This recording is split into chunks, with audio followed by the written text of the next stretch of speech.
नमस्कार दोस्तों, आप सभी का बहुत बहुत स्वागत है फिर से एक बार कुमार राज के यूट्यूब चैनल्स पे। तो आज हम लोग बात करने वाले हैं बेल्ट्रॉन का जो प्रैक्टिस सेट नंबर 2 है। तो चलिए बिना किसी देरी के शुरू करते हैं, उसके साथ एक मोटिवेशन के साथ अपने क्लास को शुरू करते हैं।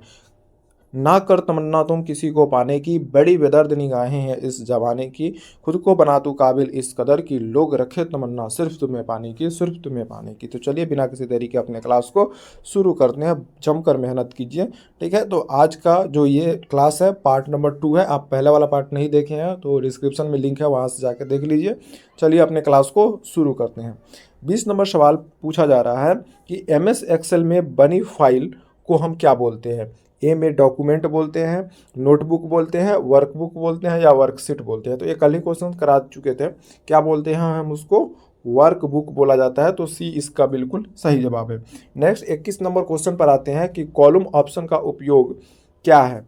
ए में पाठ को बंद करने के लिए, बी में है बिंदुओं को संशोधित करने के लिए, सी में पाठ को कॉलम में व्यवस्थित करने के लिए, डी में फाइल को खोलने के लिए। तो देखिए कॉलम्स का ऑप्शन का उपयोग किया जाता है पाठ पाठ के कॉलम को व्यवस्थित करने के लिए किया जाता है। तो इसका जो ऑप्शन है सी इसका बिल्कुल सही जवाब होगा, ठीक है। 22 नंबर क्वेश्चन पर आते हैं कि कौन सा प्रोग्रामिंग भाषा फैक्टोरियल गणितीय ऑपरेशन के लिए उपयोग किया जाता है। ए में जावा, बी में पाइथन, सी में सी और डी में रूबे। तो इसका जो सही जवाब है सी बिल्कुल सही जवाब है। फैक्टोरियल गणितीय ऑपरेशन के लिए सी प्रोग्रामिंग लैंग्वेज का उपयोग किया जाता है, ठीक है। नेक्स्ट 23 नंबर क्वेश्चन पे पढ़ते हैं। 23 नंबर क्वेश्चन कह रहा है कि निम्न में से कौन सा पावर पॉइंट के किस टैब में क्लिप बोर्ड का ऑप्शन आता है। ए में इंसर्ट, बी में डिजाइन, सी में स्लाइड शो, डी में होम।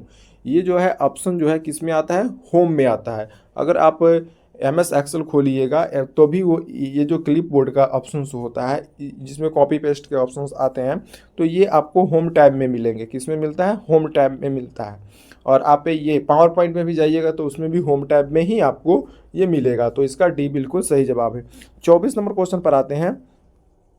निम्नलिखित में से कौन सा ब्रॉडबैंड इंटरनेट कनेक्शन का प्रकार नहीं है। ए में केबल, बी में सैटेलाइट, सी में DSL, डी में डायल अप। तो ये जो बाकी सब ऑप्शन हैं जो ये पूछ रहा है कि ब्रॉडबैंड इंटरनेट कनेक्शन का प्रकार नहीं है, तो कौन सा नहीं है? डायल अप जो है वो नहीं है। सैटेलाइट भी है, केबल भी है और DSL भी है, लेकिन डायल अप जो है वो ब्रॉडबैंड इंटरनेट कनेक्शन नहीं है। तो इसका डी बिल्कुल सही जवाब हो जाएगा। 25 नंबर क्वेश्चन है कि MS एक्सेल में जिस सेल में हम उपस्थित होते हैं, यानी जिस सेल में मेरा कर्सर होता है, उस सेल को हम क्या बोलेंगे।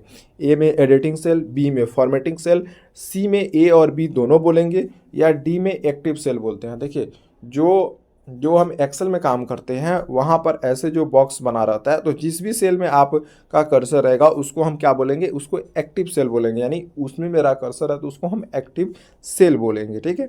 नेक्स्ट 26 नंबर क्वेश्चन पूछा जा रहा है कि माइक्रोसॉफ्ट एक्सेल स्प्रेडशीट में पंक्तियों को डॉट डॉट रूप में निर्देशित किया जाता है।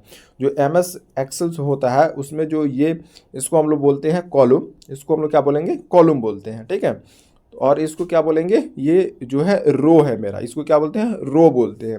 तो कॉलम्स को इसमें पूछा जा रहा है कि स्प्रेडशीट में पंक्ति यानी रो को कैसे डिनोट किया जाता है। तो रो को हम लोग उसमें 1 2 3 ऐसे लिखा हुआ रहता है, आप देख लीजिएगा 1 2 3। तो इसको हम लोग किस में पंक्ति व्यक्त करेंगे?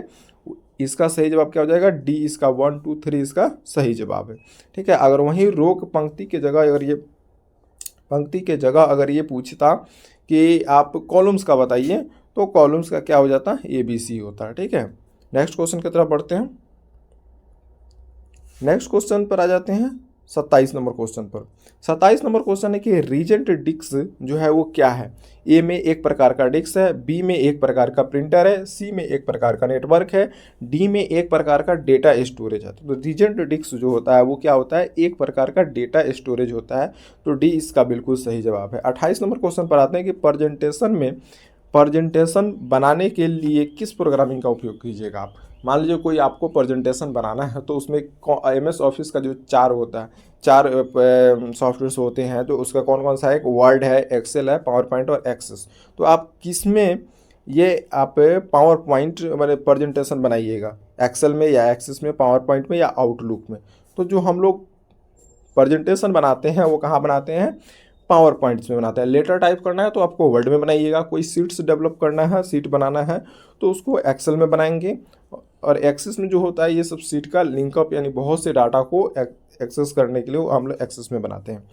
29 नंबर क्वेश्चन पर आ जाते हैं। एमएस एक्सेल में सीट में कितनी रो होता है, जो सीट होता है उसमें कितने रो होते हैं, ऐसे कितने रो होते हैं। ए में है 10,48,576, बी में है 10,48,276, सी में है 10,48,476, डी में है 10,48,506। तो बात करें टोटल रो की तो कितना होता है, 10,48,576 होता है। आपको ये याद रखना है, ये इसका बिल्कुल सही जवाब है। ठीक है, 30 नंबर क्वेश्चन कह रहा है कि इनमें से कौन सा ऑप्शन डॉक्यूमेंट को नई पृष्ठ सम्मिलित करने के लिए उपयोग किया जाता है। ए में पेज ब्रेक, बी में कॉलम, सी में सेक्शन ब्रेक, डी में लाइन ब्रेक।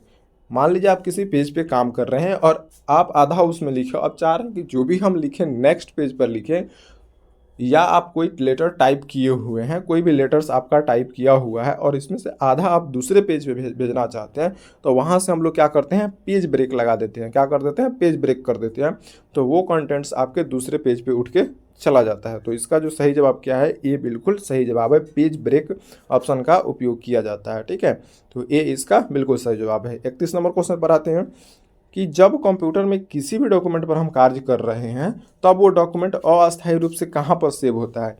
ए में सीपीयू में, बी में रैम में, सी में रोम में, डी में सीडी रोम में। जब भी आप कंप्यूटर पर काम करते हैं, कोई भी फाइल आपका अभी सेव नहीं किया, वर्किंग उस पर चल रहा है, तो वो जो भी फाइल्स है वो रैम में जाके सेव होता है। कहाँ पर, अब जब उसको आप सेव कर दीजिएगा तो वो स्टोरेज डिवाइस में जाके वहाँ पे सेव हो जाता है। लेकिन अगर आप सेव नहीं किए, ऐसे ही काम कर रहे हैं, तो वो अस्थायी रूप से रैम में सेव होता है। ठीक है,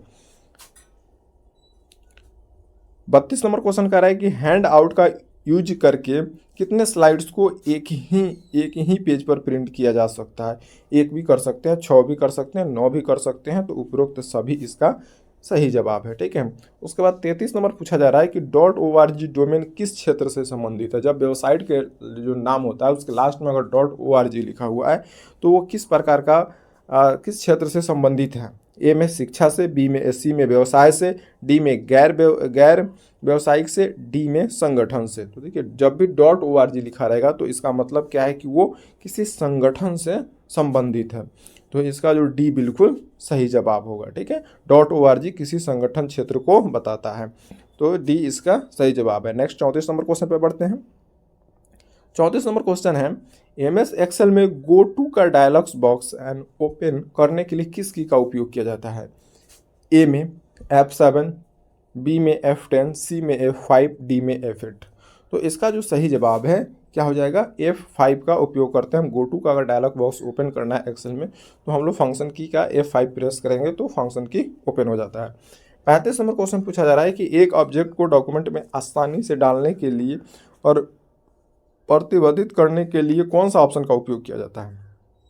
ए में पिक्चर, बी में क्लिप आर्ट, सी में शेप और डी में ऑब्जेक्ट। तो इसका जो सही जवाब है ऑब्जेक्ट बिल्कुल सही जवाब है।